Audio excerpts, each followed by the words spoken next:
sosialisasi. Iya, sosialisasi, lebih kepada sosialisasi. Belum penerapan.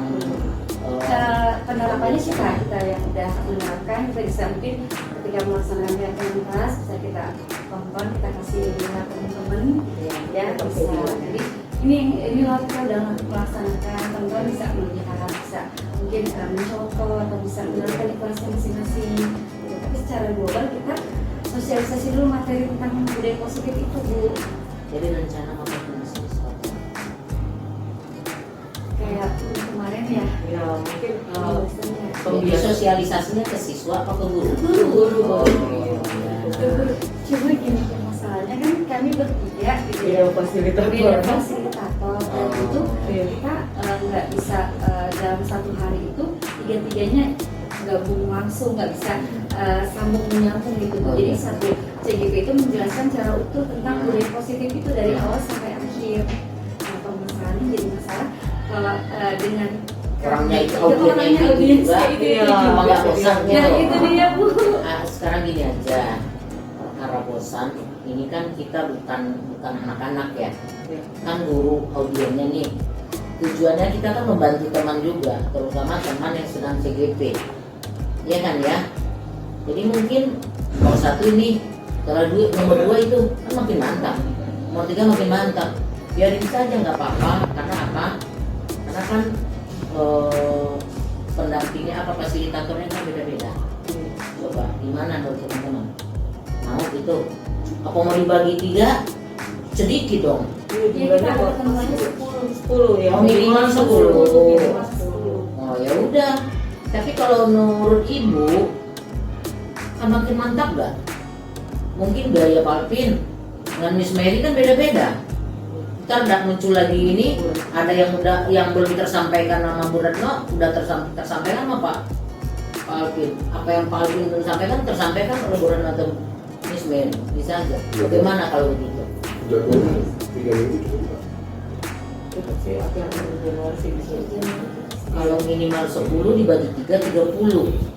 Apa mau gitu? Ulang 3 kali ulang. Nah, isinya maksudnya Misalnya Ibu hari Kamis, kita kan ada jadwal hari Kamis. Kamis pertama misalkan saya misalkan Kamis berikutnya kita iya. Jadi audiennya kan itu juga, teman semua ngikut. Nah itu maksudnya.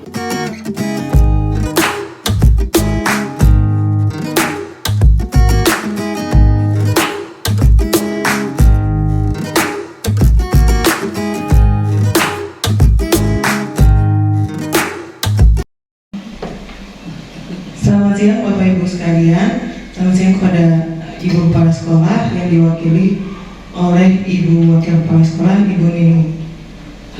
Pada kesempatan siang hari ini kita akan melaksanakan forum grup diskusi atau disingkat FGD yang akan disampaikan oleh pembicara kita pada hari ini yaitu Ibu Mary.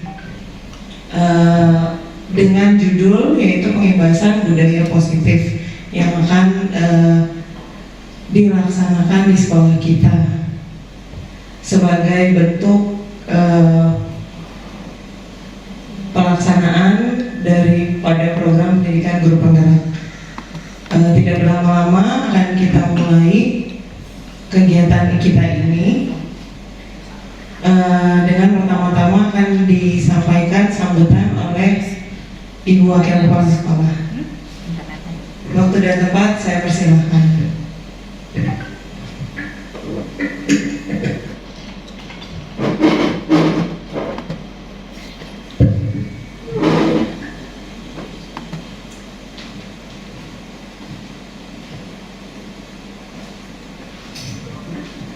Bismillahirrahmanirrahim. Terima kasih kepada Ibu Mega. Hari ini saya mewakili Ibu Kepala Sekolah karena Ibu Kepala Sekolah ada masyarakat ditanggapi kegiatan di luar. Bismillahirrahmanirrahim. Assalamualaikum warahmatullahi wabarakatuh. Selamat siang kepada Bapak Ibu guru semuanya. Alhamdulillah pada hari ini kita masih diberikan kesehatan yang bisa berkumpul di ruangan yang sejuk ini.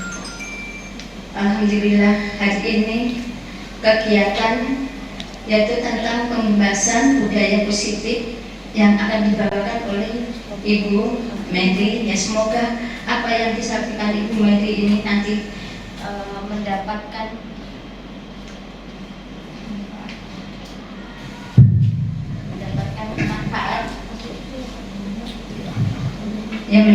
manfaat berguna bagi kita semuanya, terutama untuk anak-anak juga.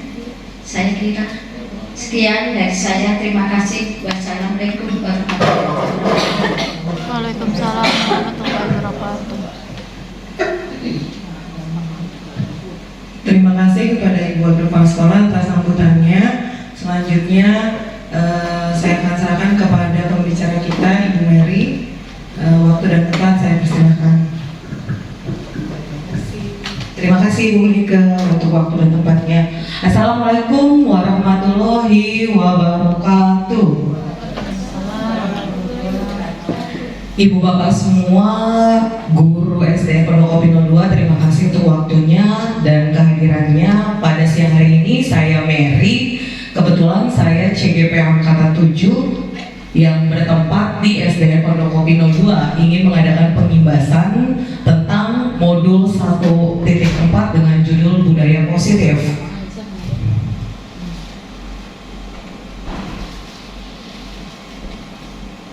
Adapun konsep utama dari budaya positif, saya sedikit memberi gambaran kepada ibu bapak semuanya. Yang pertama adalah tentang perubahan paradigma baru, lalu yang kedua tentang disiplin positif, dan yang ketiga tentang kebutuhan dasar manusia, yang keempat motivasi perilaku manusia, yang kelima tentang posisi kontrol, dan yang keenam keyakinan kelas, dan yang terakhir tentang segitiga restitusi. Sebelum kita mulai materi yang selanjutnya, saya mau mengajak ibu bapak untuk menyimak sedikit video yang saya dapatkan dari aplikasi PMM.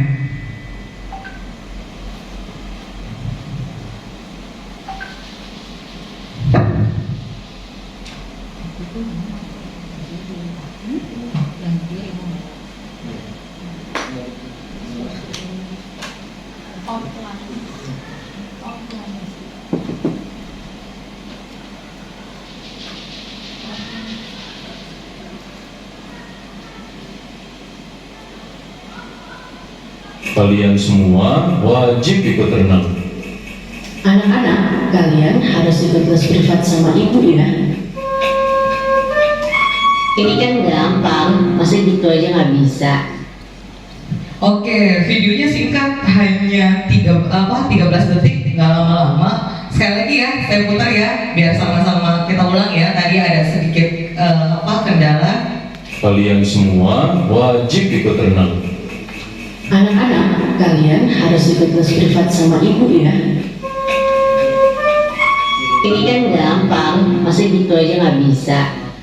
Oke, terima kasih ibu bapak semuanya. Ibu bapak sedikit saya sedikit memberitahu tentang video yang saya putar. Menurut dari kutipan yang saya terima, video ini, contoh video yang saya putar adalah salah satu contoh dari paradigma lama atau kita sebut dengan pengajaran konvensional. Saya yakin dan percaya ibu bapak SD Pondok Kopi 02 tidak berlaku lagi ya tentang paradigma lama lagi ya, karena kita semua sudah menuju kepada paradigma baru, yaitu kurikulum merdeka.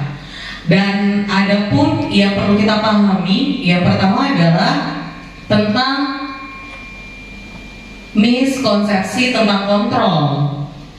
Yang pertama, guru itu tidak dapat mengontrol murid. Itu yang pertama ya. Guru itu tidak dapat mengontrol murid. Lalu yang kedua, semua penguatan positif efektif dan bermanfaat. Jadi ibaratnya ketika kita memuji anak, memberi reward, tidak semuanya efektif dan bermanfaat. Lalu kritik dan membuat orang merasa bersalah dapat menguatkan karakter, itu juga salah. Kritik belum tentu dapat menguatkan karakter murid kita. Dan yang terakhir adalah orang dewasa memiliki hak untuk memaksa. Itu paradigma lama ya, kalau orang dewasa itu berhak untuk memaksa. Setelah kita tahu tentang perubahan paradigma teori kontrol, saya mau melanjutkan lagi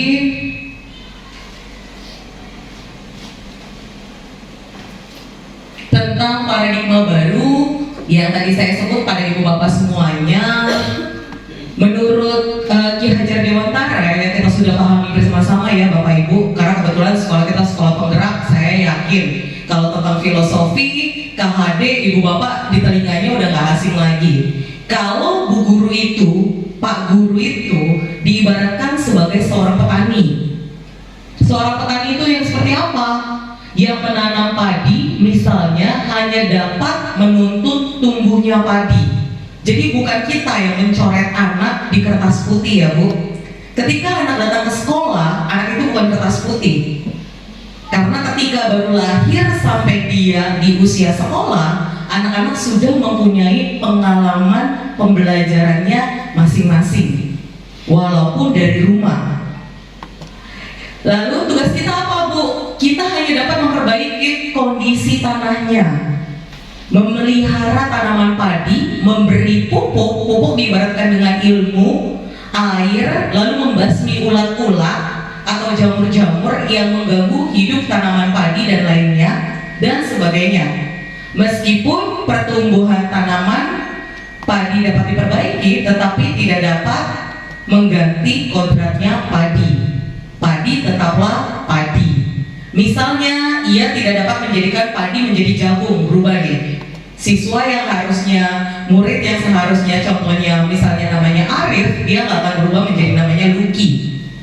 Selain itu, guru juga tidak dapat memelihara tanaman padi tersebut seperti halnya cara memelihara tanaman kedelai. Jadi beda tanaman, beda cara, beda murid, beda penanganan. Mengganti kodrat padi itu tetap mustahil. Seperti anak, kita memaksakan anak, kamu harus pintar dalam kognitif. Itu tidak bisa. Itulah yang kita sebut dengan miskonsepsi paradigma lama.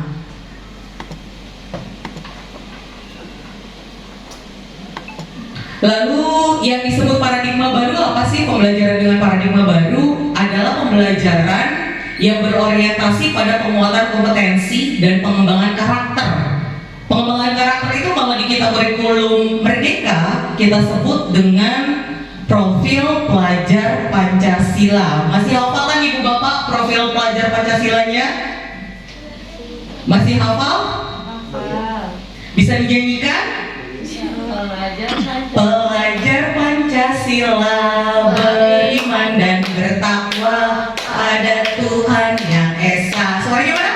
Berakhlak mulia, berkebinekaan global, gotong royong mandiri, kreatif dan bernalar kritis. Betul banget. Jadi pembelajaran yang sekarang lebih mengedepankan pengembangan karakter yang sesuai dengan nilai-nilai Pancasila. Ada di P5 ya Ibu Bapak.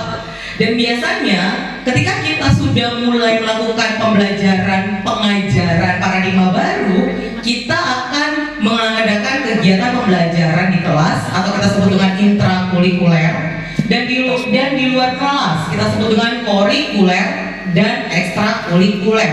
Kalau kurikulernya itu kalau kita sebut dengan sekarang project penguatan profil pelajar Pancasila atau P5.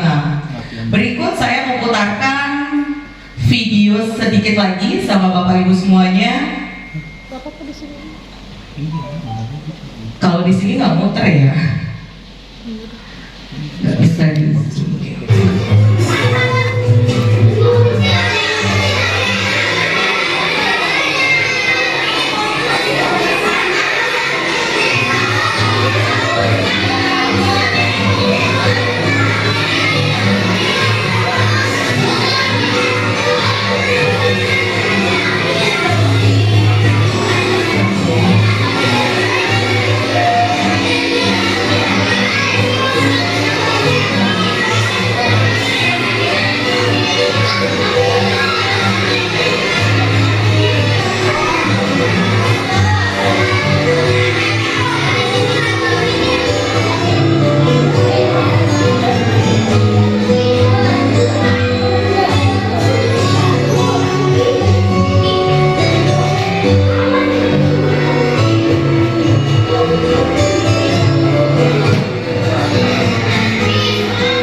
sebagai navigatornya, yang depan cari jawaban.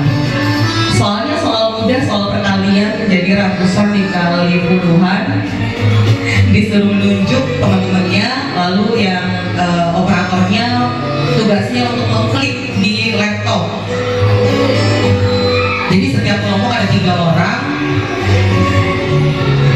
Mereka berlomba-lomba siapa kira-kira yang duluan dapat menyelesaikan perkalian, tugas perkalian.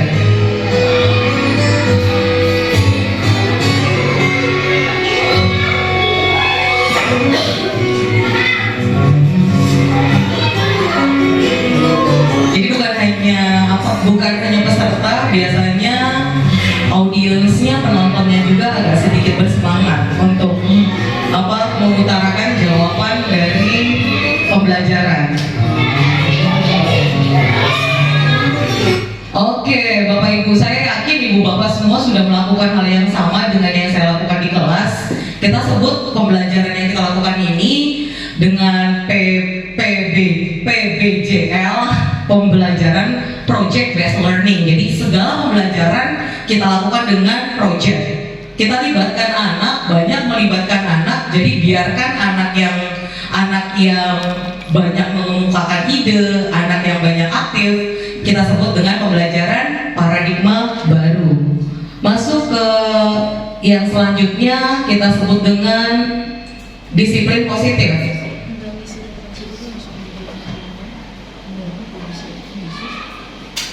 Untuk disiplin positif sendiri, ketika kita tanya apa sih makna disiplin positif itu, saya yakin kalau kita sebagian dan banyak yang paham, disiplin itu adalah kalau di budaya kita ya, lebih banyak orang itu bilang pasti ketika orang lain melakukan kepatuhan, jadi memaksakan kepatuhan kepada orang yang lainnya. Jadi biasanya cenderung umum kita mengibaratkan disiplin itu, menghubungkan kata disiplin itu dengan ketidaknyamanan, bukan dengan apa yang kita hargai atau pencapaian suatu tujuan mulia. Biasanya seperti itu. Padahal kalau kita simak ya Ibu Bapak semuanya, kalau kita pahami sebagai pendidik, tujuan kita itu cuma satu, adalah menciptakan anak-anak yang memiliki disiplin diri. Jadi kalau kita sebut, ketika murid kita mempunyai disiplin diri, maka murid kita mempunyai nilai-nilai kebajikan universal dan memiliki motivasi intrinsik, bukan ekstrinsik. Jadi dari dalam dirinya, bukan dari luar dirinya. Dan biasanya disiplin positif merupakan suatu cara penerapan disiplin yang bertujuan untuk menumbuhkan kesadaran serta memberdayakan anak untuk melakukan sesuatu tanpa sogokan. Biasanya kan kita gini kan, ayo dong kamu duduk manis dong, nanti bu guru kasih beng-beng deh. Nah itu sogokan ya, berarti bukan masuk ke disiplin positif. Lalu kadang dengan ancaman maupun hukuman. Ayo kamu kalau nggak mau duduk nanti bu guru keluarin ya. Itu juga bukan termasuk disiplin positif. Untuk yang selanjutnya, ketika manusia atau kita sebagian di sini maupun murid kita ingin melaksanakan yang namanya disiplin diri, maka kita harus kenali dulu apa yang menjadi kebutuhan dasar dari murid-murid kita. Disebut dengan kebutuhan dasar manusia. Kebutuhan yang pertama adalah bertahan hidup. Biasanya ketika kita bertahan hidup, ada hal-hal negatif yang akan dimunculkan. Hal-hal negatifnya itu ada pamer, bisa berbohong, atau ingin ditaklukkan. Itu disebut dengan bertahan hidup. Lalu kebutuhan dasar yang kedua adalah cinta dan kasih sayang. Cinta dan kasih sayang contohnya apa sih? Cari-cari perhatian. Biasanya ada anak yang suka cari-cari perhatian sama ibu gurunya. Yang ketiga, penguasaan. mengikuti keinginannya dan melakukan intimidasi. Ada beberapa anak, saya yakin di kelas ibu bapak pasti sedikit menemukan anak-anak yang senang menguasai temannya. Hai, kamu mainnya sama saya aja, jangan sama yang lain. Hai, kamu duduk. Hai, kamu ini. Kamu ini. Itu anak yang mempunyai kebutuhan dasar penguasa. Lalu ada juga dengan kebebasan. Dimatiin cepat ya. Lalu yang selanjutnya adalah kebebasan. Ada anak yang mempunyai kebutuhan dasarnya itu adalah kebebasan. Contohnya adalah iseng, kebosanan. Kalau misalnya gurunya lagi nerengin, bosan, lagi menerangkan atau di dalam kelas maunya jalan-jalan, itu berarti anak yang mempunyai kebutuhan dasar kebebasan. Yang selanjutnya adalah kesenangan, memuaskan hasrat sendiri. Jadi mau teman-temannya atau sekitarnya kesusahan, dia senang sendiri, itu berarti kebutuhan dasarnya adalah kesenangan. Ketika kita sudah mengetahui kebutuhan dasar dari murid-murid kita, maka kita bisa menemukan atau mencari motivasi dari perilaku murid-murid kita. Disebut dengan motivasi perilaku manusia. Motivasi apa sih? Motivasi itu adalah dorongan yang timbul pada diri seorang secara sadar atau tidak sadar untuk melakukan suatu tindakan dengan tujuan tertentu. Tujuan yang pertama adalah menghindari ketidaknyamanan dan hukuman. Ada yang punya motivasi seperti itu. Ketika murid melakukan disiplin diri karena takut dihukum, ini merupakan motivasi dari ekstrinsik. Jadi saya harus datang ke sekolah tepat waktu. Kenapa? Karena saya nggak mau tuh disuruh push up, saya nggak mau disuruh lari sama bu guru. Itu berarti kita sebut dengan motivasi menghindari ketidaknyamanan dan hukuman. Lalu yang selanjutnya motivasinya adalah mendapatkan imbalan atau penghargaan dari orang lain. Murid melakukan disiplin diri karena ingin mendapatkan imbalan. Ini juga merupakan motivasi ekstrinsik. Saya juga melakukan ini ke peserta didik saya, ya ibu bapak. Kebetulan saya ada punya papan reward, my reward namanya. Jadi setiap anak melakukan hal-hal yang baik, saya kasih poin bintang dan nanti akan mendapatkan sesuatu. Dan ternyata ini tidak baik untuk membentuk karakter peserta didik kita, membentuk karakter murid, karena dia akan membantu temannya membersihkan kelas dengan baik, lalu mengerjakan PR dengan tepat waktu, berarti dengan motivasi mendapatkan imbalan atau penghargaan dari orang lain.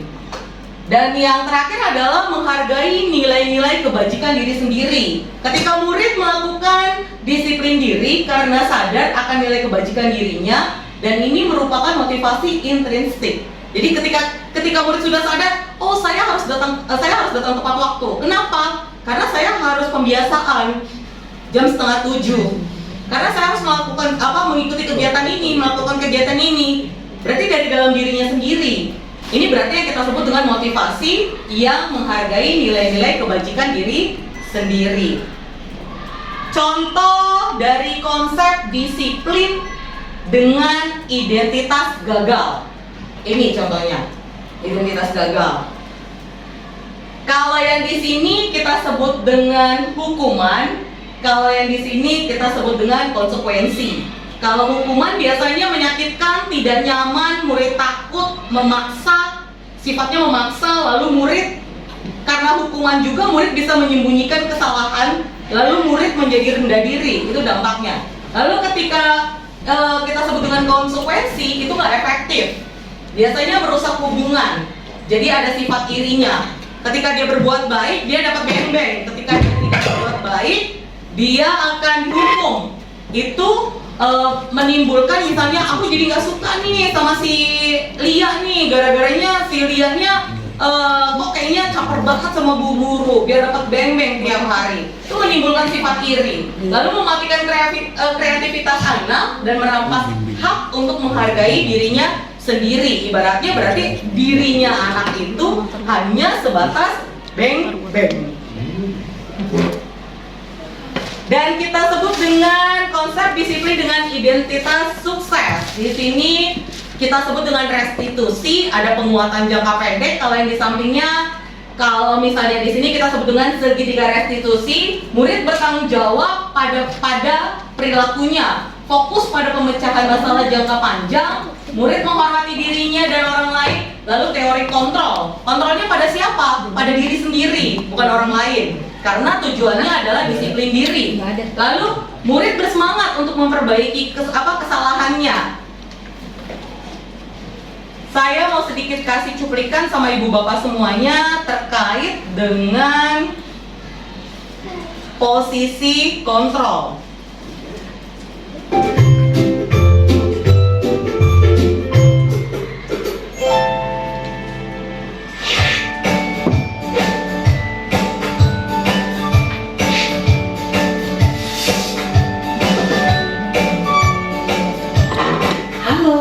Bapak Ibu Guru calon guru penggerak.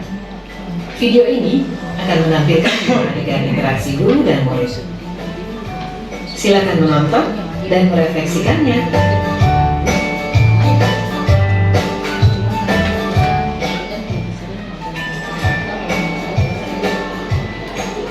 Pagi anak-anak, silakan PR yang kemarin ibu berikan diletakkan di meja. Anton, kamu sudah mengerjakan belum? Belum mengerjakan saya, Bu. Kamu selalu ya nggak ngerjain PR. Sekarang kamu duduk di depan, lalu tulis. Saya berjanji tidak akan mengulangi lagi. Saya berjanji akan berusaha menjadi murid yang rajin belajar sampai pelajaran saya selesai.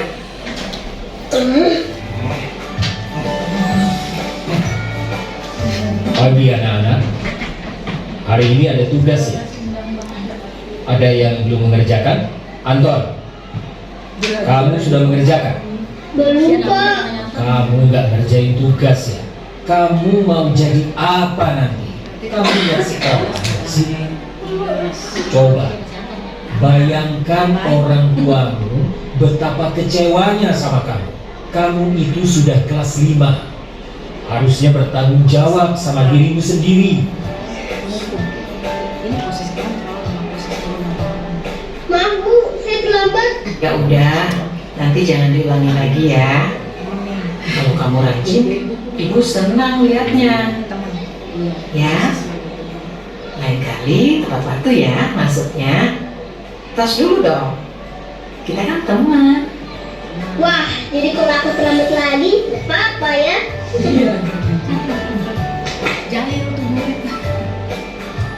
Kamu kok nggak pakai baju olahraga? Bapak catat, kamu sudah 3 kali loh nggak ikut olahraga bulan ini. Iya, Pak. Sudah 3 kali berarti saya dapat sanksi, Pak.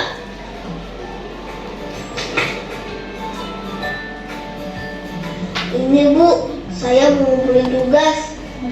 Maaf ya, Bu, saya terlambat ngumpulin tugas. Kenapa kamu terlambat mengumpulkan tugas? Iya, Bu, saya kosong menjaga warung, nggak sempat ngerjain tugas. Kira-kira nih, apa yang bisa kamu perbaiki supaya kamu bisa mengerjakan tugas tepat waktu? Coba, kapan biasanya kamu membantu ibu jualan? Setiap berenang sampai jam 8 malam, Bu. Bagaimana kalau kamu membuat jadwal? Kapan kamu akan mengerjakan tugas? Oh gitu ya, Bu. Saya coba deh, Bu. Terima kasih, Bu. Ibu bapak semuanya, terima kasih. Kita bisa lihat di sini, saya punya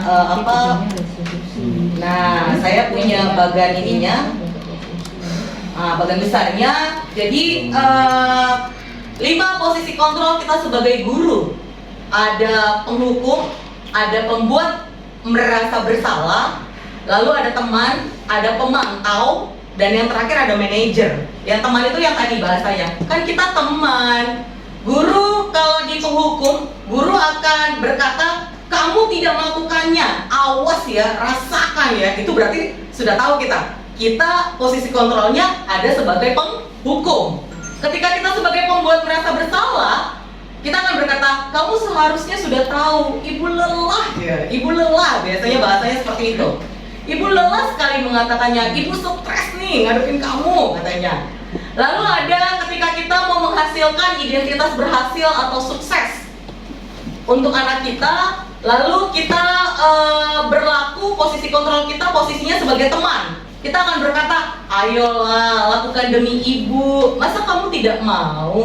Ingat nggak ibu pernah bantu? Atau nggak ada kata-kata, kita kan teman, tuh ada seperti itu. Lalu yang pemantau, kalau pemantau tuh biasanya dirurut bu, kayak yang tadi. Sudah berapa kali murid kita melakukan kesalahan?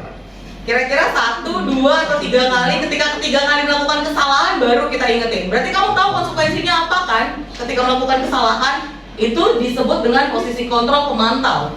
Dan yang terakhir, yang untuk menciptakan identitas berhasil dan sukses, kita sebagai guru hanya membuat anak untuk meyakini dulu yang dia sudah lakukan baik atau benar. Lalu kira-kira bisa nggak mereka memperbaikinya? Dan kalau bisa, ketika kita menanyakan tentang memperbaiki perbuatan yang anak lakukan, kita tanya solusinya dari anak. Kira-kira mau memperbaikinya dengan cara apa? Kita pancing anak untuk menghasilkan suatu solusi dari yang kegiatan yang mereka lakukan. Jadi hasilnya nanti ketika kita sebagai posisi manajer, kita akan menguatkan pribadi anak ibu bapak. Dan kita akan meletakkan diri murid sebagai individu yang positif dalam dunia yang berkualitas. Seperti itu. Ini 5 posisi kontrol. Kita lanjut lagi tentang keyakinan kelas. Ketika ibu bapak ingin menempatkan posisi kontrol yang tadi, kelima tadi, sebelum kita masuk ke budaya positif yang paling ujung, kita masuk ke ranah yang paling kecilnya dulu, yaitu adalah keyakinan kelas. Sama-sama dulu ya ibu bapak. Kenapa kalau dulu kita sebutnya rules of class, rule class, peraturan, bahasanya selalu begitu. Atau kan kita bilangnya yang terakhir?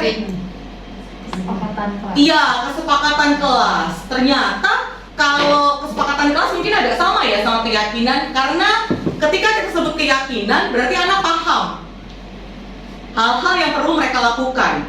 Dan biasanya kalau keyakinan kelas dia saduran atau ibaratnya tuh ini kesimpulan dari peraturan-peraturan yang ada. Makanya sifatnya lebih universal atau lebih besar. Ketika contohnya tidak boleh berlari di dalam kelas, tidak boleh buang sampah atau buang air di dalam kelas, misalnya air minumnya dibuang atau esnya dibuang. Kita bisa ganti dengan keamanan atau keselamatan diri di dalam kelas. Itu kita sebut dengan keyakinan kelas.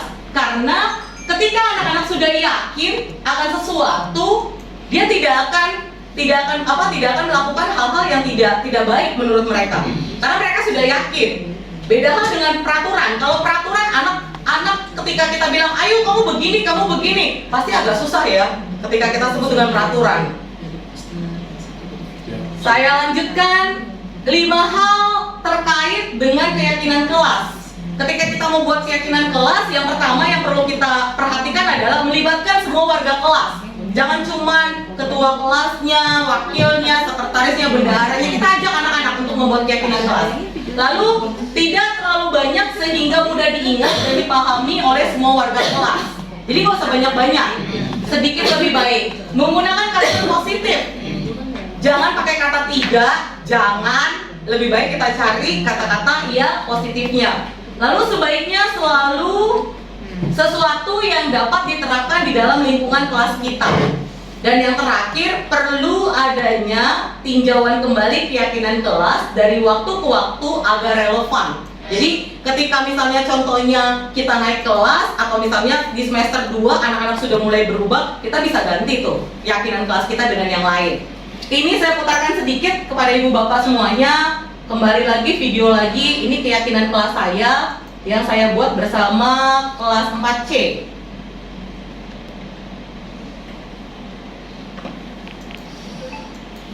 Selamat pagi anak semua. Selamat pagi hari ini. Luar biasa. Anak-anak pada pagi hari ini dari mau ajak anak-anak membuat yang namanya keyakinan kelas. Anak-anak tahu keyakinan kelas apa? Keyakinan kelas itu semacam peraturan kelas seperti yang sudah kita buat.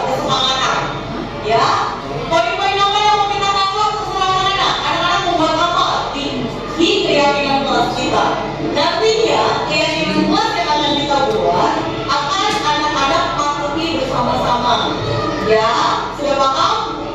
Sudah paham. Oke, sekarang keluarkan tulisnya masing-masing. Miss Mary mau kasih kertasnya. Biar anak-anak yang nulis.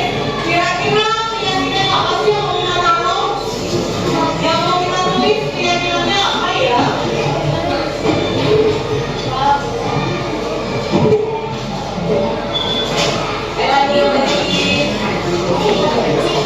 Ya,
kelas yang saya buat bersama dengan 4C. Ibu bapak semuanya, langkah-langkah praktis ketika kita mau membentuk keyakinan kelas, yang pertama adalah membuka ruang diskusi dengan siswa-siswa kita dan murid-murid kita. Lalu yang kedua, mencatat semua pendapat murid, jangan dilewatkan. Ya, murid maunya apa boleh, nggak apa-apa. Lalu yang ketiga, kita merumuskan keyakinannya. Yang keempat, tinjau ulang, kira-kira sudah pas belum dengan keyakinan. Lalu membuat pernyataan dari keyakinan. Dan yang keenam, tanda tangan. Jangan lupa yang paling penting, keyakinan kelas wajib kita pajang di dalam kelas.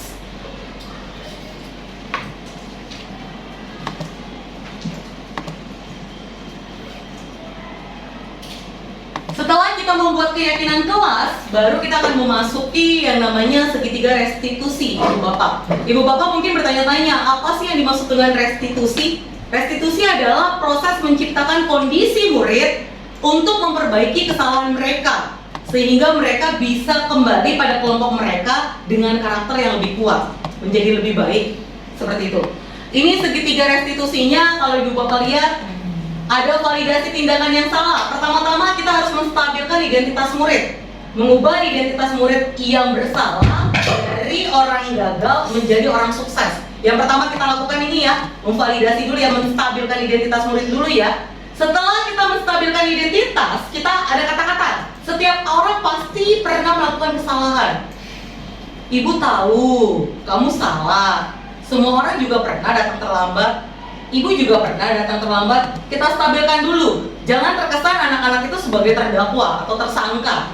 Lalu masuk ke validasi tindakan yang salah. Kita kasih tahu nih, tindakan dia salah nggak? Membantu mereka mencari pilihan yang lebih baik untuk memenuhi kebutuhannya tanpa melanggar kebutuhan orang lain. Jadi jangan gara-gara contohnya si Ari yang terlambat jadi boleh masuk gitu. Tanpa ada proses yang namanya perbaikan dari kesalahan. Lalu yang terakhir, menyatakan keyakinan. Kira-kira nilai apa yang disepakati yang tidak dia penuhi. Lalu kira-kira kita akan menuntun murid memasuki kesadaran moral yang tanya dulu. Kira-kira kamu tuh kesepakatan yang mana yang kamu langgar? Dan kira-kira kamu tuh bisa memperbaikinya dengan tindakan yang seperti apa? Kita sebut dengan segitiga restitusi. Jadi jangan tiba-tiba ketika anak telat kita tanya sama anak langsung, oh iya kamu salah. Ketika kamu salah, ibu mau tanya sama kamu, kira-kira kamu mau berbuat apa? Konsekuensinya apa atas kesalahan kamu? Itu bukan menanyakan keyakinan. Ingat ya ibu bapak, segitiga restitusi ada tahapannya, ada 3, makanya disebut dengan segitiga. Yang pertama kita stabilkan dulu identitas murid kita, lalu validasi tindakan dia yang salah, kasih tahu kalau dia memang salah. Lalu jangan lupa yang terakhir kita menanyakan keyakinan pada siswa tersebut.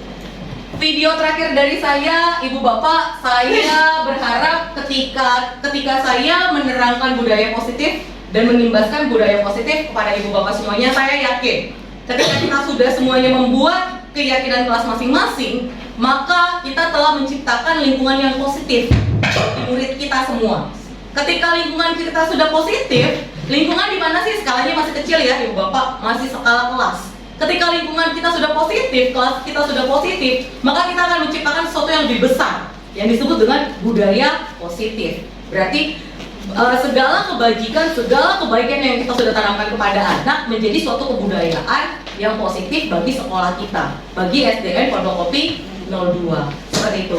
Ini restitusi yang saya laksanakan, saya coba ini kan videokan dengan siswa saya, dengan Diva, memperagakan segitiga restitusi, tiga tahapan: validasi, menstabilkan identitas, validasi, dan yang terakhir adalah menanyakan keyakinan. Itu yang wajib kita lakukan.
seperti itu. Jadi terima kasih untuk waktunya, untuk pengibasan yang telah saya lakukan. Semoga yang tadi seperti saya kemukakan pada ibu bapak semuanya, ketika kita sudah menciptakan keyakinan, lalu kita menciptakan lingkungan yang positif, lalu terciptanya disiplin diri dari dalam diri anak, lalu kita akan menciptakan sesuatu yang besar dalam sekolah kita di SDN Pondokopi 02, yaitu adalah budaya positif. Terima kasih untuk waktunya ibu bapak semua. Salam sehat, salam semangat, salam selalu menjadi guru yang mengedepankan paradigma baru. Terima kasih untuk waktunya. Wassalamualaikum warahmatullahi wabarakatuh.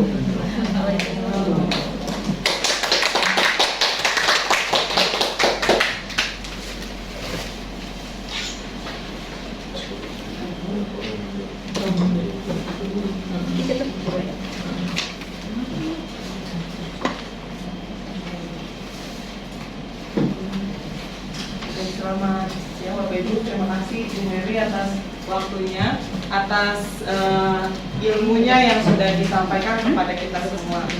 Ya, jadi saya simpulkan dari pengimbasan materi pengimbasan budaya positif ini, tadi ada 7 poin ya yang disampaikan oleh Ibu Mary sebagai narasumber.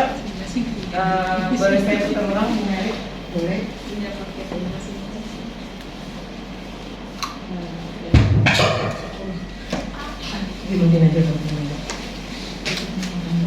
Jadi ada 7 poin. Yang pertama, perubahan paradigma baru.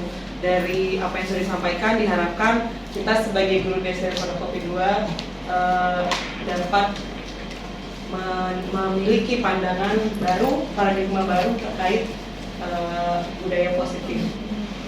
Disiplin positif, kebutuhan dasar manusia, motivasi perilaku manusia, posisi kontrol dan keyakinan manusia, segitiga restitusi. Nah, sekarang saya akan memberikan kesempatan kepada kita semua untuk diskusi mengenai materi yang sudah disampaikan oleh Bu Mary. Barangkali ada dari Bapak Ibu sekalian yang menyampaikan pertanyaan. Untuk kita akan buka 3 terminal Bu Mary. 3 pertanyaan. Oke, 3 pertanyaan saja cukup. Silahkan bagi yang ingin bertanya boleh sampaikan pertanyaannya.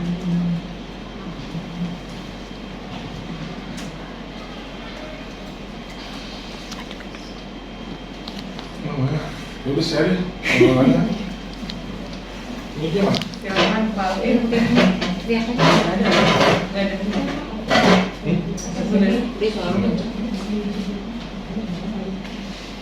Mau sama kami?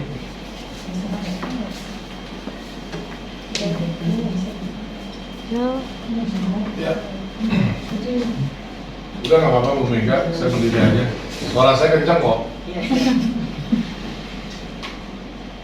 Ya, terima kasih Mas Dewi.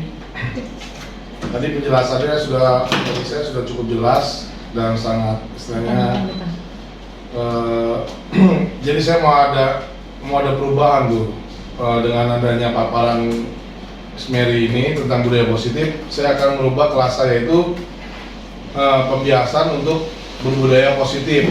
Nah, jadi dengan ini manfaatnya buat saya banyak banget gitu. Jadi tentang segitiga restitusi, kemarin saya ada murid saya, sebelum saya mengenal segitiga restitusi, saya mendapatkan suatu permasalahan di kelas. Saya tidak memvalidasi dulu, menstabilkan dulu. Jadi emosi siswa tersebut masih menggebu-gebu. Jadi marah tuh murid, saya tanya, Pak jangan ini. Oh berarti harus distabilkan dulu. Nah habis distabilkan berarti harus di verifikasi tadi yang setelah Miss Mary jelaskan. Setelah diverifikasi kenapa dan mengapa, permasalahannya apa, siswa tersebut bisa terjadi. Habis itu divalidasi, berarti pemecahan masalah. Nah dengan ini besok saya akan melanjutkan ke siswa saya tuh yang kemarin.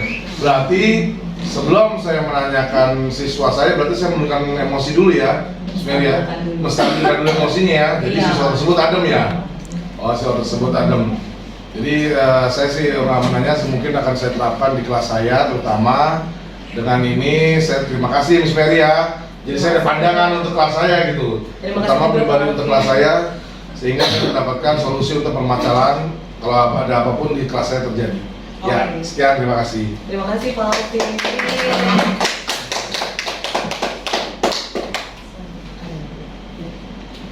Terima kasih atas tanggapan yang disampaikan Pak Alvin.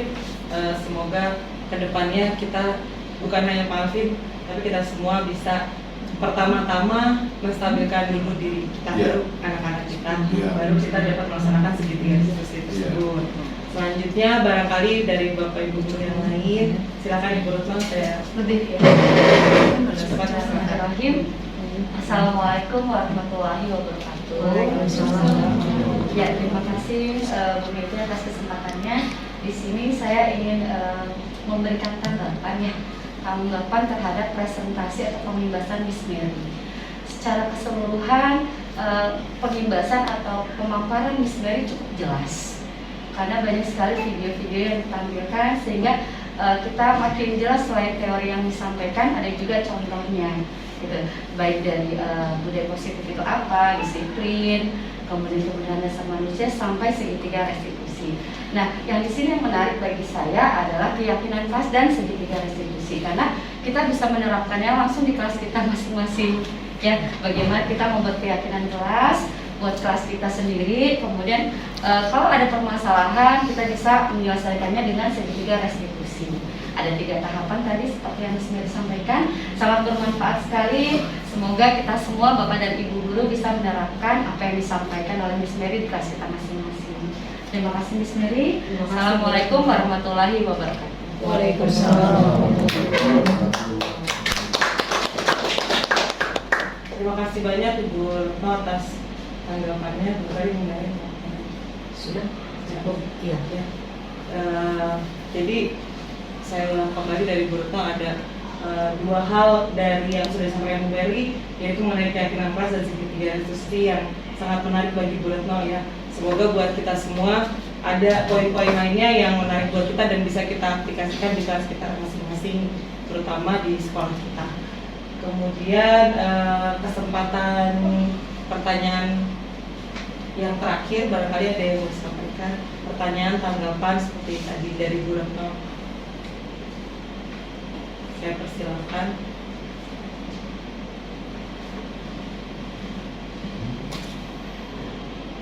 Barangkali Ibu Rini atau Ibu Sinar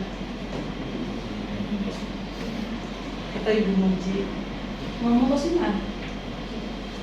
tadi Pas nggak ada orang kok ngomongin dulu.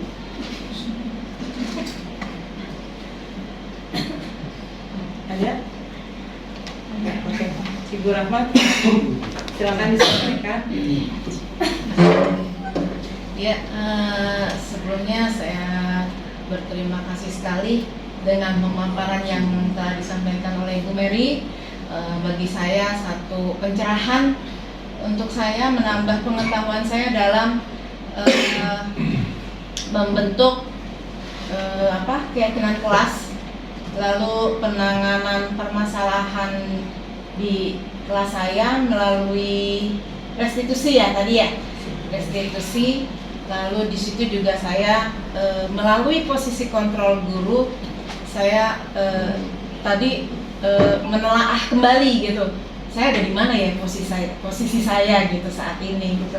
Makanya dengan mempelajari ini untuk saya pribadi satu penambahan ilmu yang luar biasa sekali. Terima kasih Bu Mary. Ya, sekian lagi atas masukan.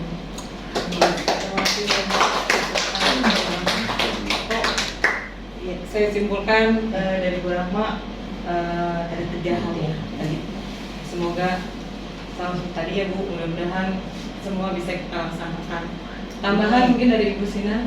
Saya mau nanya nih, Miss Mary, pada saat kan saya tahu ya di kelas Miss Mary kan ada anak yang kategori berkebutuhan khusus, ya kan?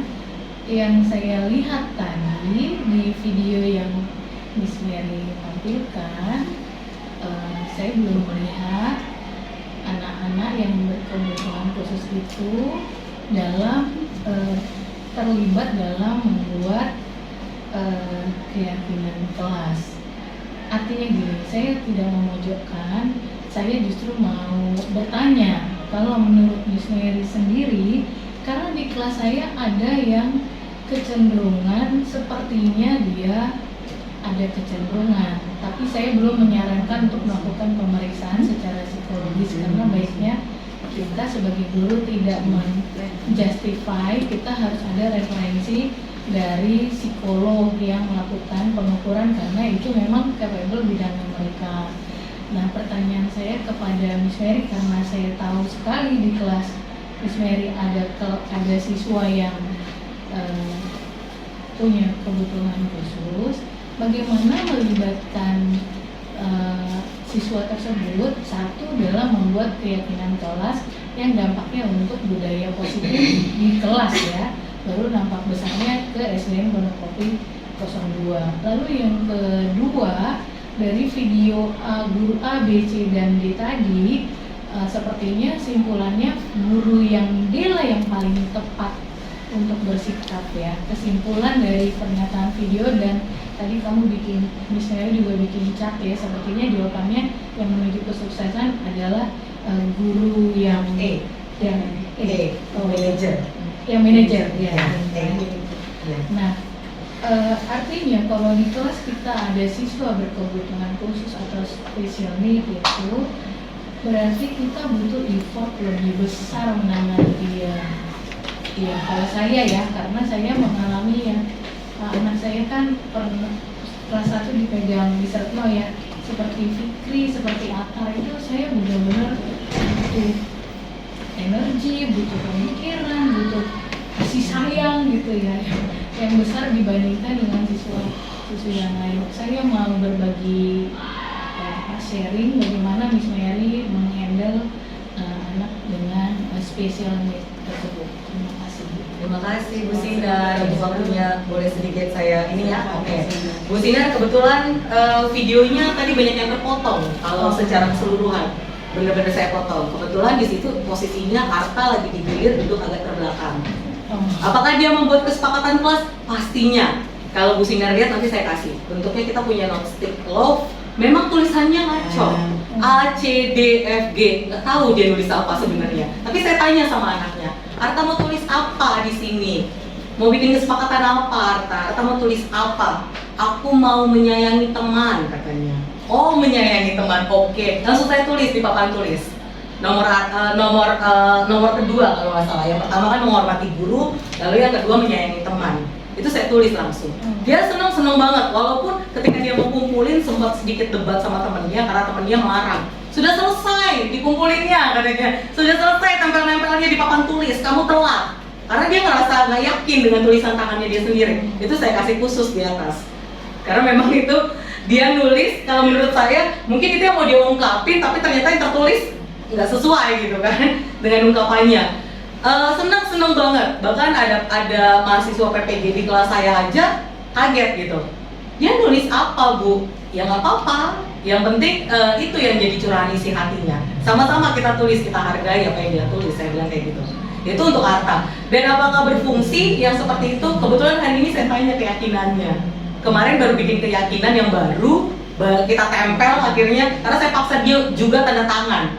Arta tanda tangan, aku gituin, harus tulis tanda tangannya. Bingung dia mau tanda tangan apa, dia cuma bisa bikin huruf A. Oh ya nggak masalah, bikin huruf A. Berarti kamu sudah ikut serta dalam keyakinan kelas. Berarti kamu harus ikut sama-sama meyakini kalau ketika menyayangi teman itu penting. Saya bilang seperti itu sama dia. Berlaku nggak? Berlaku hari ini. Karena kebetulan hari ini habis pembiasaan kita langsung sarapan. Ketika kita sarapan, Arta agak sedikit jahil. Kebetulan duduknya itu tadi gantiin temennya. Miss, aku mau duduknya di sini, di tempatnya Valeri. Oh nggak masalah, nggak apa-apa. Saya bilang sama Arta. Karena memang saya bebaskan dia mau nyamannya di mana seperti itu. Ketika dia duduk di tempat Valeri, kakinya dijulurin. Jatuh, yang jatuh agak besar. Henry badannya. Dan Henry kebetulan lagi puasa dari kemarin. Jadi dia tidak melaksanakan sarapan berisi bersama. Terus agak sedikit mau nangis, saya bilang Henry puasa nanti batal kalau nangis gitu, nggak jadi nangis akhirnya Henrynya. Tapi sakit, oh ya nggak apa-apa, diituin aja ya, kita kasih minyak kayu putih, saya bilang kayak gitu. Artanya cuma bisa senyum-senyum. Arta kemarin udah tanda tangan apa Arta kemarin, saya bilang sama Arta. Itu katanya. Apa itu? Coba yang mana Arta nulis? Kemarin sebutnya yang mana? Menyayangi teman katanya. Menyayangi teman. Arta berarti udah nulis, sudah tahu menyayangi teman, saya bilang. Saya tanya tadi, gimana terusnya kalau katanya menyelengkat Henry, itu saya nggak sama Henry? Saya tanya sama dia, hehehe, seperti biasa, senyum. Berarti dia udah bisa ada nilai rasa ya? Sudah ada nilai rasa. Jadi dia lebih ke kebutuhan manusia yang tadi, Kak. Kalau kita lihat di sini kebutuhan manusia, betul, kasih sayang. Jatuhnya masuk ke cinta dan kasih sayang, mencari perhatian dan jati diri. Jadi ketika dia hilang dari kelas, dia butuh itu gitu. Dia butuh perhatian dari kita gitu. Bu guru, aku minta diperhatiin gitu. Dia benar-benar butuh cinta dan kasih sayang. Jadi ketika saya tidak duduk di kelas, itu sudah kerasa. Dia tahu, oh bu gurunya nggak ada, makanya hilang langsung nanti. Nggak tahu posisinya di mana. Tapi kalau saya stay di kelas, makanya kenapa saya agak sedikit berlama-lama di kelas, kayak istirahat juga agak suka jadi duduk di kelas ya Bu Ari. Itu fungsinya cuma satu, jangan sampai ketika ada break time, waktu istirahat, itu waktunya dia untuk kemana-mana, untuk cari perhatian di tempat yang lain. Gitu. Makanya saya agak lebih senang, ya udahlah duduk di kelas aja lah. Siapa, memang itu lebih efektif gitu. Bener-bener dia butuh cinta dan kasih sayang. Dan dia butuh ditanya, itu wajib ditanya sama kita. Kayak misalnya mengerjakan tugas, dia nggak akan tiba-tiba kucuk-kucuk datang, aku mau ngerjain tugas, nggak akan seperti itu. Tapi dia butuh gitu, butuh yang kita tanya, Arta hari ini mau ngerjain apa kita? Itu wajib. Ditanya seperti itu seneng banget, pasti langsung senyum. Tapi kalau pagi-pagi kita langsung bilang, mana buku kamu? Sini, ayo kita kerjain tugas ini. Itu nggak akan selesai tugasnya. Jadi lebih baik tuh kita diemin dulu, karena kebutuhan dasarnya di sini, di cinta dan kasih sayang. Makanya saya sengaja seperti itu, Kak. Sekarang dia butuh perhatian lebih. Memang kalau dari segi kalau dari segi kapasitasnya nggak bisa ya kalau di kita ya, karena kita 32 anak. Nggak mungkin kita korbanin 31 anak demi satu anak gitu. Gara-gara satu anak 31 anak nggak tahu kemana, nggak juga gitu kan. Tapi bisa kita balancing. Ketika dia butuh cinta dan kasih sayang, dan kita punya energi, memang energi yang lagi berlebihan, kita kasih itu sama dia. Gitu. Saya juga seperti itu, Kak. Jadi ketika saya punya energi lebih, saya mau kasih sesuatu sama dia, ya udah totalitas hari itu. Tapi memang ketika saya benar-benar lagi di posisi low energy, ya sudah. Silakan. Saya sedikit membebaskan dia untuk mencari perhatian kepada tempat yang lain. Terima kasih Ibu Bapak semuanya untuk waktu dan kehadirannya dan perhatiannya, serta masukan, saran-saran, terus testimoninya. Terima kasih banyak. Semoga pembiasan budaya positif yang saya lakukan pada pagi hari ini bermanfaat bagi kita semua. Terima kasih untuk waktunya. Saya sudahi dan saya tutup kegiatan kita pada siang hari ini. Assalamualaikum warahmatullahi wabarakatuh.